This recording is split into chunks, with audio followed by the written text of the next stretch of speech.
Many of us here this evening are survivors who have been able to connect with others and share our journeys. Beginning last year, Lung Cancer Initiative launched our first Survivor Steering Committee to get ongoing feedback into multiple levels of our organization and help develop programs like the monthly luncheons and annual wellness retreat in partnership with Wind River Cancer Retreats. It's our pleasure to now introduce Ginny Cake, a fellow lung cancer survivor who is sharing her journey with others to offer support and hope. Thanks, Justin. I'm Jenny, and I'm a stage 4 lung cancer survivor of 8 years.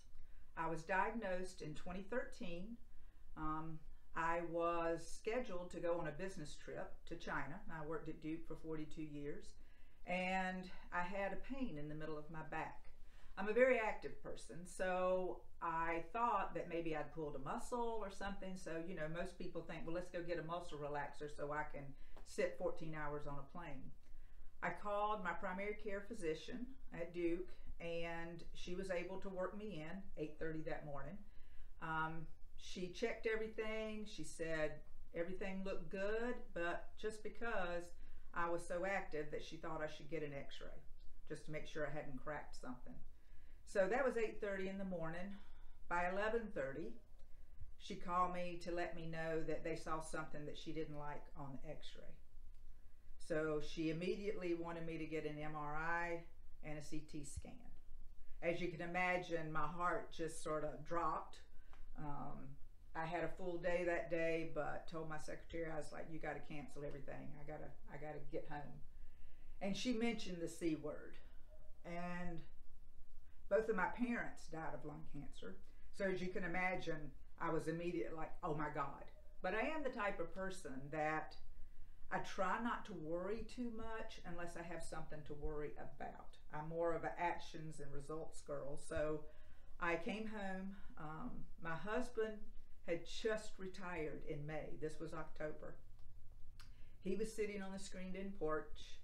I walk out and he's like, hey babe, did you bring me some lunch? And when he looked up and saw my face, I think that said it all. So I told him what was going on, and as he said earlier, that I'm sort of his rock. And so for me to have the possibility of having cancer sort of did him in. He was basically, hate to say it, but just so taken aback that he couldn't really do anything. Fortunately, I have some great friends, and I have one in particular who was a kick butt type of girl. So I called her. She immediately came over. We went over to Duke. I had to go through the emergency room, but I had my scans and everything. And that afternoon, I found out that I had lung cancer. At that point, I did not know what type or anything. So they did a biopsy, did genetic testing, and I have what's called EGFR mutation.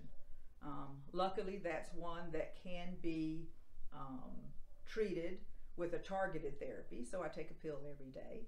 So after I was over my surgery, and what was on my back was a tumor had attached itself to my T4. And unfortunately, that was one Friday. The next Friday, that T4 snapped. The tumor just cracked it. I ended up going in an ambulance to the emergency room. That Monday, I was the first person on the table with my surgeon, and he removed that and put in a cage and some rods and pins. So it took me a while to get over the operation. I didn't realize how significant it was until he was showing me on the x-rays and told me exactly what he did. He basically moved all my insides to get to the tumor. So it took me a while to recuperate. Again, great people in my life, from my friends and my family. I stayed with my daughter the first full week. She took off from work and took care of me. My son flew in from Seattle. He was there for a while, but then also a lot of my friends came. And it was just so great. They even, would walk me around the block, and I was so doped up I could hardly put one foot in front of the other. But they were there for me and supported me, so it was great. Then, after I was well, I did go back to work. I worked for a couple of years. And then, you start thinking, life's too short, and I have no idea what the rest of my journey is going to be with this. maybe I should just go ahead and retire. So made the decision to retire. Done well with it. I don't have any physical limitations. I do have side effects from it, but nothing that I can't manage. I really thought I had everything together, and the Lung Cancer Initiative folks, you know, I did participate in all of the walks every year at the Triangle. I've done that since 2014. I have a good group of people that go with me every year and walk. It's a great event, and we always have so much fun.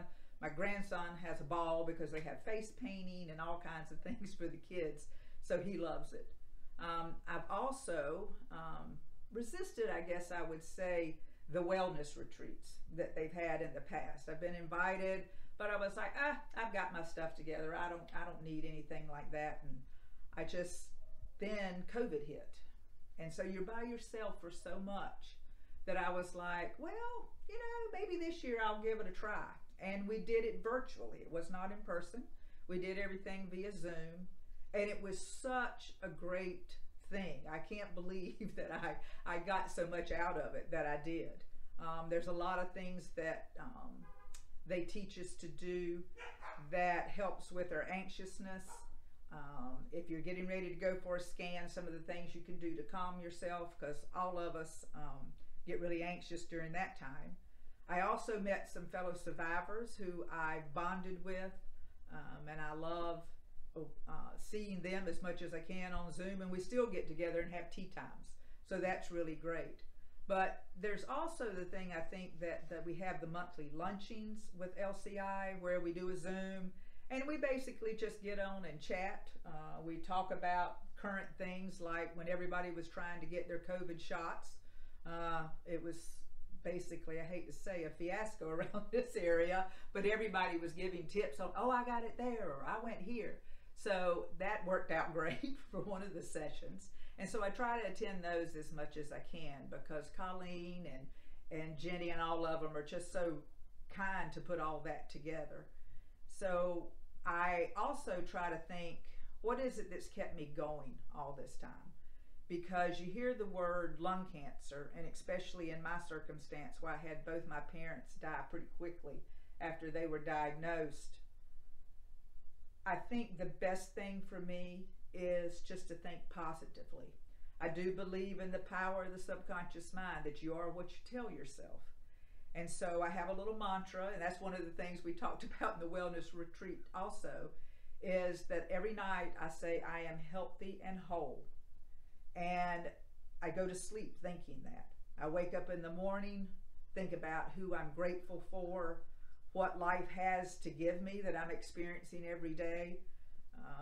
I have a loving husband. I have a daughter who is the best, is always there for me, and my friends and my grandsons. I mean, they are sort of the light in your life, and it's sort of the things that keeps me going. I want to see the older two graduate from college, and I even want to see the 6-year-old graduate from college. So I plan to be here a long time. And again, I want to thank LCI, Wind River, also for their great retreats that they put on. They're sponsored by LCI, and the luncheons and everything associated with it.